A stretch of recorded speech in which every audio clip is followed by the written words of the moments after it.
അങ്ങനെ നമ്മുടെ ലാലേട്ടൻ്റെ ഇന്നത്തെ എപ്പിസോഡ് കഴിഞ്ഞിരിക്കുകയാണ്. അതായത് ഇന്ന് പ്രത്യേകിച്ച് എവിക്ഷനോ കാര്യങ്ങളൊന്നും ഉണ്ടായില്ല. ഇപ്പോൾ നമ്മൾ നേരത്തെ പറഞ്ഞായിരുന്നു ഇന്ന് ശനിയാഴ്ചത്തെ എപ്പിസോഡിൽ എവിക്ഷനും കാര്യങ്ങളൊന്നും ഉണ്ടാകത്തില്ല, ഞായറാഴ്ചത്തെ എപ്പിസോഡാണ് എവിക്ഷൻ ഉള്ളതെന്ന കാര്യം നമ്മൾ നേരത്തെ പറഞ്ഞായിരുന്നു.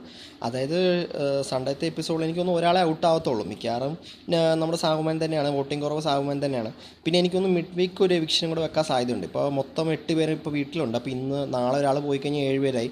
പിന്നെ മിഡ് വീക്കിൽ ഒരാളെ പുറത്താക്കി കഴിഞ്ഞാൽ 6 പേരാവും. പിന്നെ 6 പേര്, പിന്നെ ബാക്കിയുള്ള ആളെ പുറത്താക്കുന്നത് മറ്റേ ഫിനാലയുടെ നമ്മുടെ ഗ്രാൻഡ് ഫിനാലയുടെ ഷൂട്ടിംഗ് തുടങ്ങുമ്പോഴാണ് ഒരാളെ പുറത്താക്കുന്നത്. നോർമലി കഴിഞ്ഞ സീസണും നമ്മുടെ റോബിനൊക്കെ ഉണ്ടായിരുന്ന സീസൺ നമ്മുടെ അങ്ങനെ ഒരാളെ ഔട്ടാക്കിയിട്ടുണ്ടായിരുന്നു. അതായത് 6 പേരെ വെച്ച് കയറ്റിയിട്ട് ഫിനാലിൻ്റെ ഷൂട്ടിംഗ് തുടങ്ങിയപ്പോഴത്തേക്കും ഫസ്റ്റ് തന്നെ ഒരാളെ ഔട്ടാക്കി.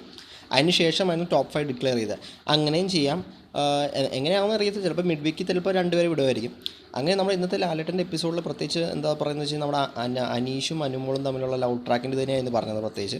അപ്പോൾ ലാലേട്ടൻ മറ്റേ വീഡിയോ ഒക്കെ കാണിക്കുന്നുണ്ട്. ബാക്കിയുള്ള വീട്ടുകാരൊക്കെ ഇങ്ങനെ എല്ലാവർക്കും അറിയായിരുന്നു. അതായത് അക്ബറിനോടൊക്കെ ചോദിക്കുന്നുണ്ട്, ഇത് നേരത്തെ അറിയാമെന്ന് ചോദിക്കുന്നുണ്ട്. അപ്പോൾ അക്ബർ ചെറിയൊരിത് സെൻസ് ചെയ്തതെന്ന് പുള്ളി പറയുന്നുണ്ട്. അപ്പോൾ എല്ലാവർക്കും അറിയാം, അതായത് പുള്ളിക്കാരൻ്റെ സ്വഭാവത്തിൽ പെട്ടെന്നൊരു ചേഞ്ച് വന്നപ്പോഴത്തേക്കും എല്ലാവർക്കും ചെറിയ ഒരു ഇത് മനസ്സിലായി തുടങ്ങിയത്. പക്ഷേ ഇങ്ങനെ ലവ് ട്രാക്ക് ഉണ്ടെന്ന് അറിയത്തില്ല.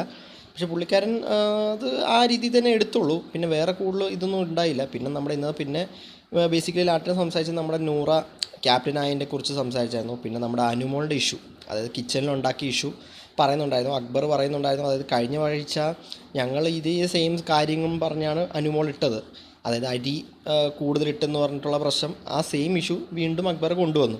ലാലേട്ടനടുത്ത് നല്ല രീതിയിൽ പറഞ്ഞു, ലാലേട്ടൻ തിരിച്ച് അതേപോലെ നല്ലതായിട്ട് പറഞ്ഞു കൊടുത്തു. അനുമോൾ പറഞ്ഞു അത് ഞാൻ അങ്ങനെയല്ല പറഞ്ഞു, അങ്ങനെ കുറേ പറയുന്നുണ്ടായിരുന്നു. പക്ഷേ പുള്ളിക്കാരുടെ ഭാഗത്ത് കുറച്ച് തെറ്റുണ്ടായിരുന്നു. പക്ഷേ അത് പുള്ളിക്കാരി അക്സെപ്റ്റ് ചെയ്തു. എന്തായാലും ഇന്നത്തെ എപ്പിസോഡിൽ പ്രത്യേകിച്ച് എവിക്ഷനോ കാര്യങ്ങളൊന്നും ഉണ്ടായില്ല. പിന്നെ നമ്മുടെ കേരള പിറവിയുടെ അങ്ങനെ കുറച്ച് പരിപാടികളും കാര്യങ്ങളൊക്കെ ആയിരുന്നു. എന്തായാലും നാളത്തെ പ്രൊമോ വന്നിട്ടുണ്ട്. നാളത്തെ പ്രൊമോയിൽ മിക്കവാറും ഒരു എവിക്ഷൻ്റെ ഇത് കാണിക്കുന്നുണ്ട്. അത് നെവിൻ എവിടെയോ ഓടിപ്പോകുന്ന പോലെ കാണിക്കുന്നുണ്ട്, ഒരു പ്രൊമോയ്ക്കകത്ത് കാണിക്കുന്നുണ്ട്. എന്തായാലും നമുക്ക് നോക്കാം. എന്തായാലും കൂടുതൽ അപ്ഡേറ്റ്സ് ആണ് നമ്മുടെ ചാനൽ മറക്കാതെ സബ്സ്ക്രൈബ് ചെയ്യുക.